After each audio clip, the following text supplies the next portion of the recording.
नमस्कार साथियों, ज्ञान अकेडमी में आपका स्वागत है।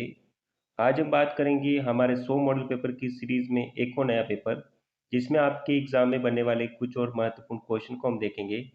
रीजनिंग और मैथ्स के कुछ नए कॉन्सेप्ट को हम समझेंगे, ताकि आपके एग्ज़ाम की बेहतर और रणनीतिक रूप से तैयारी हो सके। चलिए दोस्तों, बढ़ते हैं सबसे महत्वपूर्ण क्वेश्चन, जो कि करंट अफेयर का क्वेश्चन है। तो क्वेश्चन देखिए, रेलवे बोर्ड के नए सीईओ तथा चेयरमैन कौन बने हैं? हमारे इस क्वेश्चन का अगर राइट आंसर आपको पता हो तो आप कमेंट बॉक्स में ज़रूर कमेंट करना। तो पहला ऑप्शन दे रखा है राम सिंह वर्मा, दूसरा ऑप्शन है सतीश कुमार, तीसरा ऑप्शन है ललित कुमार लाहौटी और फोर्थ ऑप्शन दे रखा है जया वर्मा। तो हमारे इस क्वेश्चन का राइट आंसर आप कमेंट बॉक्स में उत्तर दीजिए।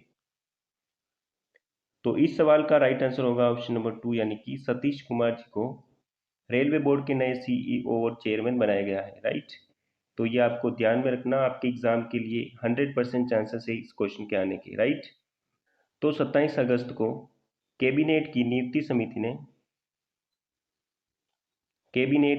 समिति ने सतीश कुमार जी को रेलवे बोर्ड का नया चेयरमैन और सीईओ बनाया। तो ये आपको ध्यान में रखना है। और ऐसा भी क्वेश्चन पूछा जा सकता है कि पहले कौन थे। तो पहले वाले के बारे में भी आपकी जया वर्मा सिन्हा, ऐसा नाम है उनका, जया वर्मा सिन्हा। ये भी आपको ध्यान में रखना है। इन दोनों में से कोई भी क्वेश्चन आपके एग्जाम में पूछा जा सकता है। चलिए दोस्तों, अगला क्वेश्चन देखते हैं, क्वेश्चन नंबर 2। चलिए साथियों, अगला क्वेश्चन देखते हैं, क्वेश्चन नंबर 2। भारतीय राष्ट्रीय कांग्रेस के सूरत अधिवेशन 1907 के अध्यक्ष कौन थे? तो पहला ऑप्शन हमें दे रखा है दादा भाई नौरोजी, दूसरा ऑप्शन दे रखा है रास बिहारी घोष, तीसरा ऑप्शन है सुरेंद्र नाथ बनर्जी और फोर्थ ऑप्शन दे रखा है गोपाल कृष्ण गोखले। तो हमारी इस क्वेश्चन का राइट आंसर जल्दी से आप कमेंट बॉक्स में कमेंट करिए। तो हमारे इस क्वेश्चन का राइट आंसर होगा ऑप्शन नंबर 2, यानी कि रास बिहारी घोष जी को सूरत अधिवेशन 1907 का अध्यक्ष बनाया गया था। और ये महत्वपूर्ण क्यों है? और सूरत का अधिवेशन महत्वपूर्ण इसलिए है कि इसी अधिवेशन में गर्मपंथी और नरमपंथियों का विभाजन हुआ था। ये भी आपको ध्यान में रखना है। तो अध्यक्ष पद को लेकर विवाद हुआ था, और जिस कारण से दोनों दलों के बीच में, ये भी आपको ध्यान में रखना है, क्योंकि ऐसे क्वेश्चन आपके एग्जाम में पूछे जाते हैं। चलिए साथियों, अगला क्वेश्चन देखते हैं, क्वेश्चन नंबर 3। जाति भारत में एक महत्वपूर्ण दल है, निम्न में से किस विद्वान ने यह कहा था? तो ऐसा किसने कहा था, वो हमें बताना है। पहला ऑप्शन है महात्मा गांधी जी, दूसरा ऑप्शन है स्वामी विवेकानंद, तीसरा ऑप्शन है जयप्रकाश नारायण और फोर्थ ऑप्शन है सरदार पटेल। तो जाति भारत में एक महत्वपूर्ण दल है, ऐसा किस विद्वान ने कहा था? तो हमारे इस क्वेश्चन का राइट आंसर होगा ऑप्शन नंबर 3, यानी कि जयप्रकाश नारायण जी ने ऐसा कहा था कि जाति जो है वो भारत में एक महत्वपूर्ण दल होती है। ये क्वेश्चन आपके लिए महत्वपूर्ण है। चलिए साथियों, अगले क्वेश्चन को देखते हैं, क्वेश्चन नंबर 4। भारत चीन के बीच भौगोलिक सीमा का नाम क्या है? यानी कि भारत और चीन के बीच में जो सीमा है, तो उसका नाम क्या है, वो हमें बताना है। तो पहला ऑप्शन दे रखा है मैकमोहन सीमा, दूसरा ऑप्शन है तिब्बत रेखा, तीसरा ऑप्शन दे रखा है रेड क्लिफ सीमा और फोर्थ ऑप्शन दे रखा है डूरंड सीमा। तो हमारे इस क्वेश्चन का राइट आंसर आप कमेंट बॉक्स में कमेंट करें। तो हमारे इस क्वेश्चन का करेक्ट आंसर होगा ऑप्शन नंबर फर्स्ट, यानी कि मैकमोहन रेखा भारत और चीन को विभाजित करती है। लगभग इसकी लंबाई है 890 किलोमीटर, जो कि भारत और चाइना को अलग करती है। राइट, तो ये आपको ध्यान में रखना है। पाकिस्तान और भारत के बीच में जो सीमा है उसको कहा जाता है रेड क्लिफ रेखा, और डूरंड रेखा पाकिस्तान और अफगानिस्तान के बीच में स्थित है। राइट, तो ये भी आपको ध्यान में रखना है। चलिए साथियों, अगला क्वेश्चन देखते हैं, क्वेश्चन नंबर 5। 40 मीटर लंबी छड़ी से 80 सेंटीमीटर लंबाई के कितने टुकड़े काटे जा सकते हैं? तो देखिए, इस सवाल को कैसे हल करना है। तो सबसे पहले आपको देखना है कि दोनों जो इकाइयाँ हैं वो समान होनी चाहिए, या तो सेंटीमीटर में होनी चाहिए या फिर मीटर में होनी चाहिए। तो देखिए, सबसे पहले हम दोनों इकाइयाँ समान कर लेते हैं। तो 40 मीटर को आप सेंटीमीटर में चेंज करोगे तो 40 इंटू 100 करना पड़ेगा। राइट, तो ये हो जाएगा सेंटीमीटर में चेंज। अब हमें निकालना है कि 80 सेंटीमीटर लंबाई के कितने टुकड़े काटे जा सकते हैं। तो सिंपल सा काम है कि हमें 80 का भाग देना है। राइट, तो 40 इंटू 100 बटा 80 करोगे तो आपके पास में इस क्वेश्चन का आंसर निकलेगा। तो 0 से तो ये वाला 0 कैंसिल, और जब 40 का 10 से इंटू करोगे तो होगा 400, और बटावा में हमारा चल रहा है 8, और 8 5 होता है 40, यानी कि 5 और 0 हमारे इस क्वेश्चन का करेक्ट आंसर है। तो इस तरीके से इस सवाल को हल करना है, और हमारे ऑप्शन 1 में जो है फर्स्ट क्वेश्चन का आंसर है। ठीक है, तो ये होता है, इस तरीके से ऐसे सवाल को हल करना है। सबसे महत्वपूर्ण बात कि आपको ये देखना होगा कि दोनों इकाइयाँ समान होनी चाहिए। जल्दी जल्दी में क्वेश्चन गलत हो सकते हैं। चलिए साथियों, अगला क्वेश्चन देखते हैं, क्वेश्चन नंबर 6। भगत सिंह, राजगुरु एवं सुखदेव को फांसी कब दी गई थी? वो हमें बताना है कि उनको फांसी पर कब लटकाया गया था, कब उनको फांसी दी गई थी। तो पहला ऑप्शन है 31 दिसंबर 1929 को, दूसरा ऑप्शन है 26 जनवरी 1930 को, तीसरा ऑप्शन है 23 मार्च 1931 को, और फोर्थ ऑप्शन है इनमें से कोई नहीं। तो इस क्वेश्चन का आंसर आप कमेंट बॉक्स में जल्दी से कमेंट करिए। तो हमारे इस क्वेश्चन का राइट आंसर होगा ऑप्शन नंबर 3, यानी कि मार्च 1931 को भगत सिंह, राजगुरु और सुखदेव को फांसी पर चढ़ाया गया था। ये डेट आपको महत्वपूर्ण डेट है, तो आपको ध्यान में रखना है। और ऐसा भी आपके एग्जाम में क्वेश्चन बन सकता है कि किस केस में इन तीनों को फांसी दी गई थी, तो ये आपको ध्यान में रखना है। तो ये आपको ध्यान में रखना है कि लाहौर षड्यंत्र केस में आप तीनों को फांसी की सजा दी गई थी। ये आपको ध्यान में रखना है, ये केस भी आपको ध्यान में रखना है, क्योंकि इन दोनों में से कोई भी क्वेश्चन आपके एग्जाम में बन सकता है। चलिए फ्रेंड्स, अगला क्वेश्चन देखते हैं, क्वेश्चन नंबर 7। अगला एक महत्वपूर्ण क्वेश्चन है जो कि डेट से रिलेटेड है, ये आपको ध्यान में रखना है। अगला क्वेश्चन है, यदि 8 दिसंबर 2007 को शनिवार था तो 27 नवंबर 2006 को क्या दिन था, कौन सा दिन था, वो हमें निकालना है। तो देखिए इस क्वेश्चन को कैसे करेंगे। जब भी कैलेंडर से रिलेटेड क्वेश्चन हो तो आपको क्या करना है, विषम दिन निकालना है। कैसे निकालेंगे, तो देखिए 8 दिसंबर 2007 को था हमारा शनिवार। एक साल पहले की बात करेंगे तो 8 दिसंबर 2006 को कौन सा वार था, तो वो वार था शनिवार से एक दिन पहले, यानी कि शनिवार से एक दिन पहले आता है शुक्रवार। तो 8 दिन, एक साल पहले जो वार था 8 तारीख को, वो था शुक्रवार, राइट। अब हमें जाना है दिसंबर से पहले, यानी कि 27 नवंबर तक। हमें जाना है 27 नवंबर तक। तो हमें देखना है कि नवंबर में टोटल दिन कितने होते हैं। तो नवंबर में दिन होते हैं 30, और हमारे पास में 27 के बाद में बचेंगे 3 दिन, यानी कि प्लस के 3 दिन, तो ये, और आगे हमारे पास में जो आ रहा है यानी कि, और हमें ऐड करना है इसमें 8 दिन ये दिसंबर वाले, तो हमारे जो टोटल दिनों की संख्या होगी वो होगी 11। और जब 11 में आप 7 का भाग दोगे तो आपके पास में बचेगा आंसर 4। 4 यानी कि हमारे विषम दिनों की संख्या होगी वो होगी 4। हमें देखना है कि शुक्रवार से पहले 4 दिन कौन सा वार था, क्योंकि हमें पहले आना है, राइट। जब भी पहले के बारे में क्वेश्चन बने तो हमें पहले आना है। तो शुक्रवार से पहले आएगा गुरुवार, शुक्रवार से पहले आएगा गुरुवार, गुरुवार से पहले आएगा बुधवार, बुधवार से पहले आएगा मंगलवार, और मंगलवार से जस्ट पहले आएगा सोमवार। हमारे इस सवाल का आंसर होगा ऑप्शन नंबर 2। तो इस तरीके से विषम दिन निकाल करके आपको कैलेंडर के क्वेश्चन पूछे जाते हैं, और सिंपल क्वेश्चन होते हैं। जब भी आप विषम दिन निकाल लेते हो तो बहुत ज़्यादा काम आपका नहीं बचता है। चलिए दोस्तों, अगला क्वेश्चन देखते हैं। तो हमारे इस क्वेश्चन का आंसर होगा ऑप्शन नंबर 2। चलिए साथियों, अगला क्वेश्चन देखते हैं, क्वेश्चन नंबर 8। प्रांतों में देश शासन किस अधिनियम द्वारा लागू किया गया? हमें बताना है कि जो प्रांत होते हैं, स्टेट होते हैं, तो वहाँ पर द्विसदनीय विधायिका कैसे स्थापित की गई थी, कब स्थापित की गई थी। तो पहला ऑप्शन है 1909 के भारत शासन अधिनियम के द्वारा, दूसरा ऑप्शन है 1919 के भारत शासन अधिनियम के द्वारा, तीसरा ऑप्शन है 1935 का भारत शासन अधिनियम के माध्यम से, और फोर्थ ऑप्शन है इनमें से कोई नहीं। तो ये क्वेश्चन आपको डायरेक्ट याद रखना है कि 1919 के भारत अधिनियम के माध्यम से भारत में प्रांतों में भी देश शासन की व्यवस्था स्थापित की गई। चलिए दोस्तों, अगला क्वेश्चन देखते हैं। अगला क्वेश्चन है क्वेश्चन नंबर 9। समांतर श्रेणी का पहला पद -3 है, और दूसरा पद हमको दे रखा है कि 1 है, तो श्रृंखला का चौथा पद कौन सा होगा, यानी कि A4 हमें निकालना है, वो क्या होगा, राइट। तो देखिए पहला पद हमको दे रखा है ए का मान है -3। दूसरा पद का फॉर्मूला होता है A plus D, right. 10th class में ये फॉर्मूला होता है ए प्लस डी, जो कि हमको दे रखा है 1।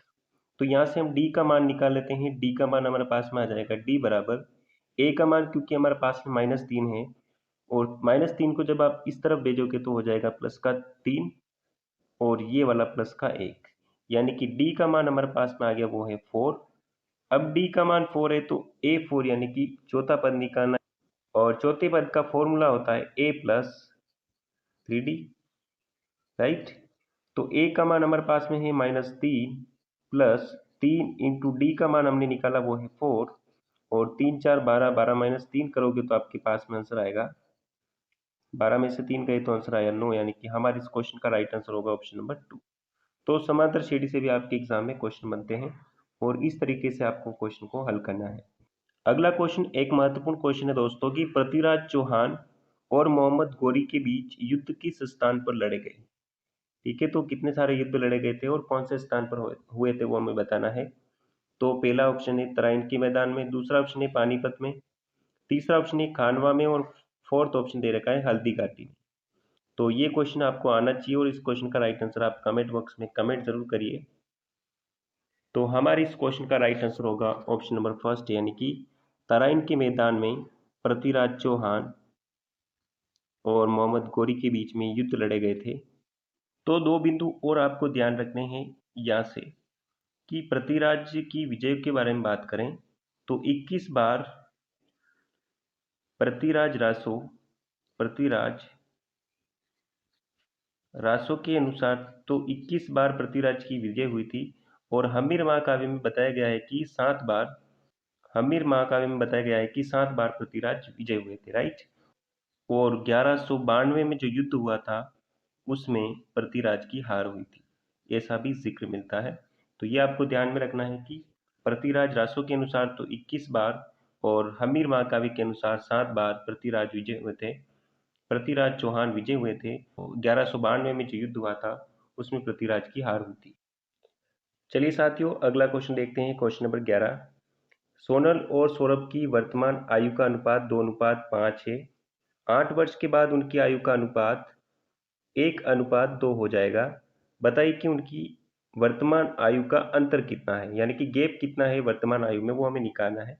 तो देखिए इस क्वेश्चन को कैसे करेंगे, तो मान लेते हैं सबसे पहले हम, माना कि सोनल की आयु जो है वो 2x वर्ष है। इसी तरीके से ये लिख रखा है 2। इसी तरीके से सौरभ की वर्तमान आयु की बात करेंगे तो सौरभ की वर्तमान आयु हो जाएगी 5x वर्ष। अब हमें बताया गया है कि 8 वर्ष के बाद में, तो 8 वर्ष के बाद में इसके भी आयु 8 वर्ष बढ़ जाएगी और इसकी भी आयु 8 वर्ष बढ़ेगी। 8 वर्ष के बाद उनकी आयु का अनुपात 1:2 हो जाएगा, यानी कि अनुपात की बात करेंगे तो वो हो जाएगा 1:2, यानी कि 2x + 8 बटा 5x + 8 इज इक्वल टू हो जाएगा 1/2, राइट। अब हमें इसको इस तरह से, 2 को इस तरीके से गुणा करवाना है। तो देखिए हमारे इस क्वेश्चन का आंसर क्या होगा, 2 × 2 यानी कि 4x, तो हमारा आंसर होगा 4x + 8, 4x + 16 is equal to, एक का गुणा जब आप 5x + 8 से कराओगे तो 5x + 8, राइट।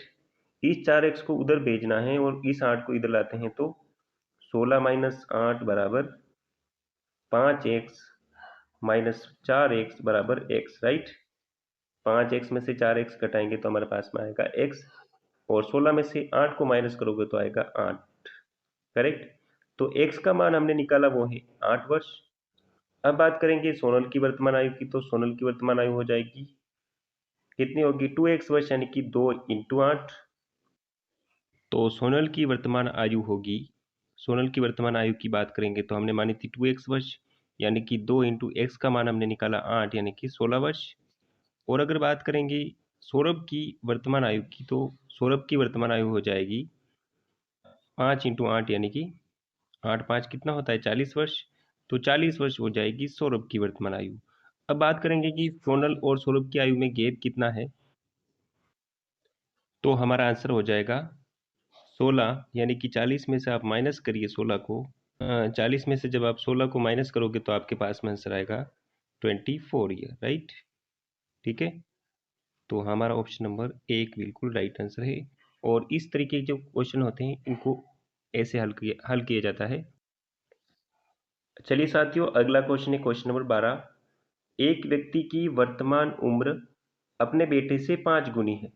4 वर्ष के बाद दोनों की उम्र का योग 44 वर्ष होगा। तो बेटे की वर्तमान आयु क्या है? तो प्रेजेंट में आयु कितनी है उस बेटे की, तो हमें निकालनी है। तो इसको भी ठीक वैसे ही करेंगे जैसे इससे पिछले वाला क्वेश्चन को हमने किया था। माना कि बेटे की वर्तमान आयु क्या है? x वर्ष। तो पिता की आयु कितनी हो जाएगी? पिता की आयु हो जाएगी, क्योंकि 5 गुना ज्यादा है तो 5x वर्ष। और हमें दे रखा है 4 वर्ष के बाद में, तो इसमें भी 4 ऐड करेंगे और इसमें भी 4 ऐड करेंगे। तो कितने वर्ष हो जाएगी? 44 ईयर। तो हमारा तो हमारी इक्वेशन बनेगी x plus 4 plus 5x+4 is equal to 44 year. तो 5 और 1 6x प्लस 8 बराबर हो जाएगा 44 ईयर। और यहाँ से हम जब x का मान निकालेंगे तो हमारे पास में x का मान आएगा, और यहाँ से x का मान निकालोगे तो आपके पास में आंसर आएगा 6x इज इक्वल टू 44 में से 8 को माइनस करोगे तो आएगा 36। 44 में से 8 को माइनस करोगे तो आंसर आएगा 36, और x का मान आएगा 6 ईयर, राइट। 36 में हम 6 का भाग देंगे तो x का मान आएगा 6 वर्ष। और हमें निकालनी है बेटे की वर्तमान आयु क्या है। तो बेटे की वर्तमान आयु की बात करेंगे तो वो है 6 वर्ष, राइट। ऑप्शन नंबर 2 हमारा करेक्ट आंसर है। चलिए साथियों, इस तरीके से आपको क्वेश्चन को हल करना है। अगला क्वेश्चन है क्वेश्चन नंबर 13। रणथंभौर पर अलाउद्दीन खिलजी ने किस वर्ष अधिकार किया? तो इस क्वेश्चन का राइट आंसर आप कमेंट बॉक्स में जल्दी से आंसर करिए। तो हमारे इस क्वेश्चन का जल्दी से आप कमेंट बॉक्स में आंसर दीजिए। पहला ऑप्शन दे रखा है 1299 में, दूसरा ऑप्शन है सन 1300 ईस्वी में, और तीसरा ऑप्शन दे रखा है 1301 में, फोर्थ ऑप्शन है 1303 में। तो हमारे इस क्वेश्चन का राइट आंसर होगा ऑप्शन नंबर 3, यानी कि रणथंभौर पर अधिकार किया था 301 ईस्वी में। और ये भी आपको ध्यान में रखना है कि चित्तौड़ कब जीता था, तो 303 ईस्वी में चित्तौड़ जीता था। ये दोनों क्वेश्चन महत्वपूर्ण क्वेश्चन हैं, आपको ध्यान में रखना है। चलिए साथियों, अगला क्वेश्चन देखते हैं क्वेश्चन नंबर 14। अगला क्वेश्चन नंबर 14। भारतीय संविधान का कौन सा अनुच्छेद अवसर की समानता प्रदान करता है? अवसर की समानता कौन सा अनुच्छेद प्रदान करता है? पहला ऑप्शन दे रखा है अनुच्छेद 15, दूसरा ऑप्शन है अनुच्छेद अनुच्छेद 16, तीसरा ऑप्शन है अनुच्छेद 20, और फोर्थ ऑप्शन दे रखा है अनुच्छेद 32। तो इस सवाल का राइट आंसर आप कमेंट बॉक्स में जल्दी से कमेंट करिए। तो हमारे इस क्वेश्चन का राइट आंसर होगा ऑप्शन नंबर 2, यानी कि अवसर की समानता। तो ये आपको ध्यान में रखना है। अगला क्वेश्चन देखते हैं क्वेश्चन नंबर 15। भारत के संविधान के किस भाग में मूल अधिकारों का उल्लेख किया गया है? यानी कि मूल अधिकार कहाँ पे बताए गए हैं संविधान में, कौन से भाग में बताए गए हैं, वो हमें बताना है। तो पहला ऑप्शन दे रखा है भाग 1 में, दूसरा ऑप्शन है भाग 2 में, तीसरा ऑप्शन है भाग 3 में, और फोर्थ ऑप्शन है भाग 4 में। तो ये एक सिंपल क्वेश्चन है, इसका जल्दी से आंसर आप कमेंट बॉक्स में कमेंट करिए। तो हमारे इस क्वेश्चन का राइट आंसर होगा ऑप्शन नंबर 3, यानी कि भाग 3 में बताया गया है फंडामेंटल राइट के बारे में, मौलिक अधिकारों के बारे में। और कितने हैं ये भी आप कमेंट करिए, बिल्कुल सिंपल क्वेश्चन है। तो अनुच्छेद 12 से लगा करके 35 में बताया गया है फंडामेंटल राइट के बारे में, ये सब। और भाग 3 ये भी आपको ध्यान में रखना है, भाग 3। ठीक है, तो ये क्वेश्चन बन सकता है कुछ भी। चलिए दोस्तों, अगला क्वेश्चन देखते हैं क्वेश्चन नंबर 16। एक सुबह ए तथा बी एक दूसरे की तरफ पीट करके खड़े हैं। ए की परछाई बाईं ओर पड़ती है, तो बी का मुंह कौन सी दिशा में है? यानी कि बी कौन सी दिशा में देख रहा है वो हमें निकालना है। तो देखिए, जब भी ऐसे क्वेश्चन आपके एग्जाम में बने तो आपको मान लेना है एक तो यहाँ पे खड़ा है और एक यहाँ पे खड़ा है, राइट। अभी हमें ये पता नहीं है कि ए कौन सी जगह पे खड़ा है और बी कौन सी जगह पे खड़ा है, राइट। तो हमें अगली लाइन पढ़नी है कि ए की परछाई बाईं तरफ पड़ती है। तो सबसे पहले हमको पता है कि पूर्व दिशा में सूरज उदय होता है, राइट। तो पूर्व दिशा ये वाली पश्चिम दिशा, ये वाली उत्तर दिशा, और ये वाली होगी दक्षिण दिशा, करेक्ट। तो एक का मुंह इस तरफ है और एक का मुंह इस तरफ है, राइट। पीट करके खड़े हैं, यानी कि एक जो है उत्तर की तरफ देख रहा है, एक दक्षिण की तरफ देख रहा है, राइट। अब हम देखते हैं कि उत्तर में यहाँ पे कौन खड़ा है। अब हम देखते हैं कि यहाँ पे कौन है और यहाँ पे कौन है, राइट। तो ए की परछाई बाईं तरफ पड़ती है, यानी कि अगर ए यहाँ पे होगा तो इसका बायां हाथ इस तरफ होगा, और हमें बताया गया है कि ए की परछाई बाईं तरफ पड़ती है, यानी कि इसकी परछाई इस तरफ होगी। तो ए तो देख रहा है उत्तर की तरफ, राइट। ए तो देख रहा है उत्तर की तरफ, और हमें पूछा है कि बी कौन सी दिशा में होगा। तो ए अगर यहाँ पे खड़ा है और हमें पूछा है कि बी कौन सी दिशा में देख रहा है, तो अगर ए यहाँ पे है तो बी निश्चित रूप से यहाँ पे होगा, राइट। तो बी निश्चित रूप से यहाँ पे होगा, और बी कौन सी दिशा में देख रहा होगा, यानी कि इस तरफ तो इसकी पीठ है, तो बी देख रहा है दक्षिण की तरफ, राइट। तो बी देख रहा है दक्षिण की तरफ, यानी कि हमारा जो इस क्वेश्चन का आंसर होगा ऑप्शन नंबर फोर्थ, राइट। तो ऐसे आपको सवालों को हल करना है। सबसे पहले देखना है कि क्वेश्चन में क्या पूछा गया है, तो उसके हिसाब से हमें सवालों को हल करना है। अगला क्वेश्चन देखते हैं, क्वेश्चन नंबर 17। साइंस से भी आपके एग्जाम में क्वेश्चन पूछे जाते हैं। तो क्वेश्चन है ओम मात्रक है, ओम किसका मात्रक होता है? पहला ऑप्शन दे रखा है प्रतिरोध का, दूसरा ऑप्शन है धारा का, तीसरा ऑप्शन है विभव का, और फोर्थ ऑप्शन दे रखा है उपयुक्त सभी। तो ये तो ऑप्शन गलत है, क्योंकि सभी का मात्रक तो नहीं हो सकता है। तो ओम मात्रक किसका होता है, ये आप जल्दी से कमेंट करिए। हमारे इस क्वेश्चन का जल्दी से आंसर आप कमेंट बॉक्स में कमेंट करिए। तो हमारे इस क्वेश्चन का राइट आंसर होगा ऑप्शन नंबर फर्स्ट, यानी कि ओम मात्रक होता है प्रतिरोध का। तो ये आपको याद रखना है कि ओम मात्रक होता है प्रतिरोध का। चलिए साथियों, अगला क्वेश्चन देखते हैं। अगला क्वेश्चन दे रखा है क्वेश्चन नंबर 18। एक महत्वपूर्ण क्वेश्चन है दोस्तों। इनमें से मंत्रिमंडल का हिस्सा नहीं है, तो मंत्रिमंडल में कौन शामिल नहीं होता है वो हमें बताना है। तो पहला ऑप्शन दे रखा है कैबिनेट मंत्री, दूसरा ऑप्शन दे रखा है संसदीय सचिव, तीसरा ऑप्शन दे रखा है राज्य मंत्री, और फोर्थ ऑप्शन दे रखा है उप मंत्री। तो ये भी एक सिंपल क्वेश्चन है, और कई बार पहले भी मॉडल पेपर में सोल्व करवाया जा चुका है। तो हमारे इस क्वेश्चन का करेक्ट आंसर आप कमेंट बॉक्स में जरूर कमेंट करिए। तो हमारे इस क्वेश्चन का करेक्ट आंसर होगा ऑप्शन नंबर 2, यानी कि संसदीय सचिव जो होते हैं वो मंत्रिमंडल का मेंबर नहीं होता है, राइट। यानी कि मंत्रिमंडल में कैबिनेट मंत्री शामिल होते हैं, राज्य मंत्री भी शामिल होते हैं, उप मंत्री भी शामिल होते हैं। ये कैटेगरी होती है मंत्रियों की। और और संसदीय सचिव जो होते हैं वो मंत्रिमंडल में शामिल नहीं होते हैं, राइट। तो हमारे इस क्वेश्चन का राइट आंसर हो गया ऑप्शन नंबर 2। चलिए दोस्तों, अगला क्वेश्चन देखते हैं। अगला क्वेश्चन दे रखा है क्वेश्चन नंबर 19। सबसे पहले जेड है, जेड के बाद में एस, एस के बाद में डब्ल्यू, ओ टी के क्यू जी, और हमें दो रिक्त स्थान दे रखे हैं। यानी कि इन दोनों रिक्त स्थान पर कौन कौन से वर्ड आएंगे, तो वो हमें निकालना है। तो देखिए, ये जो सीरीज है वो एक मिक्स सीरीज है, यानी कि दो सीरीज यहाँ पे गुती हुई है, राइट। तो देखिए, हमें देखना है कि जेड से डब्ल्यू कैसे बना है, डब्ल्यू से टी कैसे बना है, टी से क्यू कैसे बना है, और टी से ये क्यू से ये लास्ट वाला शब्द आएगा, राइट। क्यू से ये लास्ट वाला शब्द हम निकालेंगे। उसी तरीके से एस से ओ कैसे बना है, ओ से के कैसे बना है, के से जी कैसे बना है, और जी के बाद में जो भी सीरीज चल रही होगी, जिस हिसाब से सीरीज चल रही होगी, तो उसी प्रकार से हम यहाँ पे कौन सा वर्ड आने वाला है वो निकालेंगे, राइट। तो देखिए, इस क्वेश्चन को कैसे करेंगे। तो देखिए, क्योंकि दो सीरीज मिक्स है तो हम बना लेते हैं कि जेड से बना है डब्ल्यू, डब्ल्यू से बना है टी, टी से बना है क्यू, राइट। इसी तरीके से देखिए, अगली सीरीज हमारी बन रही है वो है एस, एस के बाद में ओ के बाद में के, और के बाद में बन रहा है हमारा जी, और आगे रिक्त स्थान हमें दे रखा है वो हम निकालेंगे अभी। तो जेड से डब्ल्यू कैसे बना है, तो देखिए, जेड में से आप 3 माइनस करिए, यानी कि माइनस वाई, माइनस एक्स, और माइनस डब्ल्यू, यानी कि 3 माइनस करेंगे तो डब्ल्यू बनेगा। डब्ल्यू में से आप 3 माइनस करोगे तो आपके पास में टी बनेगा। डब्ल्यू से पहले आता है कौन सा वर्ड, तो डब्ल्यू से पहले आता है वी, वी से पहले यू, और उसके पहले आता है टी, यानी कि यहाँ पे भी हमने 3 माइनस किया। उसी तरीके से देखिए, टी में से आप -3 करोगे तो आपके पास में क्यू बनेगा, यानी कि टी से पहले आने वाला शब्द होता है एस, एस और आर, राइट। और उसके बाद में आता है क्यू, यानी कि क्यू आर एस आता है, उसके बाद में टी आता है। यानी कि 3 माइनस करने हैं, तो अगला हमें करवाना पड़ेगा क्यू में से -3, और क्यू में से जब आप -3 करोगे तो आपके पास में आंसर आएगा।